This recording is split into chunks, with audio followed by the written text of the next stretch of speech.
Good afternoon. There are several new developments to brief you on, including the incredible effort from the Parkland survivors who now have the attention of the president and Congress. But first, a dispute in court between the defense and prosecution that's playing out right now. CBS 4's Joan Murray is live in Fort Lauderdale with more on that. Joan?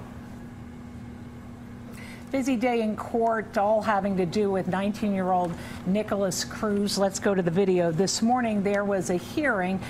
His defense, his public defenders had asked that they had filed a petition on Friday asking that certain information be kept confidential. Prosecutors say they weren't informed, so the judge has delayed that hearing until 1 o'clock this afternoon. At that point, the judge will decide perhaps what information can be kept confidential in this case. Cruz is charged with 17 counts of premeditated murder. So that's all going to happen at 1 o'clock here in the Broward Courthouse.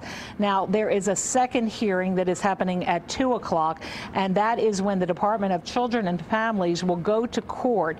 They are in favor of having certain confidential information released.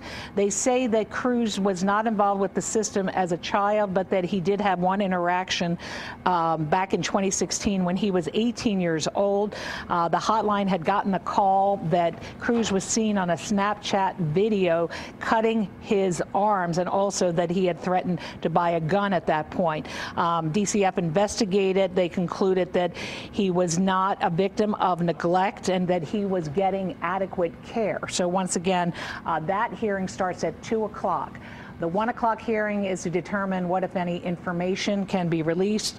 The defense is trying to keep certain information confidential. The 2 o'clock hearing is whether DCF, a judge will decide whether Department of Children and Families can release certain confidential information on Cruz that happened when he was 18 years old. We'll have all details coming up beginning at 5 o'clock. Reporting at the Broward Courthouse in Fort Lauderdale, Joan Murray, CBS 4 News.